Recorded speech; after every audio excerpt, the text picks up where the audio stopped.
उत्तर प्रदेश के मुख्यमंत्री योगी आदित्यनाथ का उन्नाव दौरा। उन्नाव से मुख्यमंत्री योगी आदित्यनाथ ने विकास और राजनीतिक दोनों का बड़ा संदेश दिया है।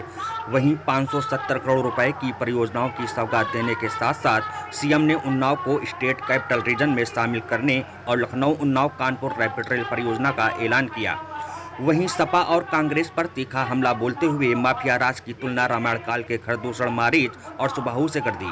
भगवान नगर की जनसभा में मुख्यमंत्री योगी आदित्यनाथ ने 570 करोड़ रुपए की विकास परियोजनाओं का लोकार्पण और शिलान्यास किया। सीएम ने कहा कि उन्नाव अब प्रदेश के विकास का बड़ा केंद्र बनेगा। स्टेट कैपिटल रीजन में शामिल होने से लखनऊ का विकास उन्नाव होते हुए कानपुर तक पहुंचेगा। विपक्ष पर हमला बोलते हुए योगी ने कहा कि सपा और कांग्रेस के शासन में प्रदेश माफिया राज का गढ़ था। उन्होंने कहा कि उस दौर को देखकर उन्हें रामायण काल के खरदूषण मारीच और सुबाहु की याद आती है। महिलाओं की सुरक्षा के मुद्दे पर भी सपा को घेरते हुए योगी ने कहा, देख सपाई बिटिया घबराई, पहले सपा सरकार में यही होता था। 570 करोड़ की सौगात, स्टेट कैपिटल रीजन का ऐलान, रैपिड रेल का वादा और विपक्ष पर तीखे प्रहार। उन्नाव से मुख्यमंत्री योगी आदित्यनाथ ने 2027 के सियासी संदेश के साथ साथ विकास का बड़ा रोड मैप भी पेश कर दिया है। उन्नाव से ब्यूरो रिपोर्ट। आबादी की ताकत है, मां गंगा का आशीर्वाद है।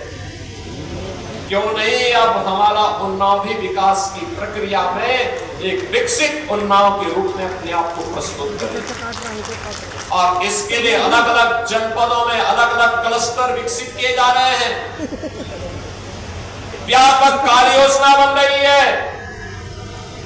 वर्ल्ड क्लास इंफ्रास्ट्रक्चर विकसित करने की तैयारी चल रही है।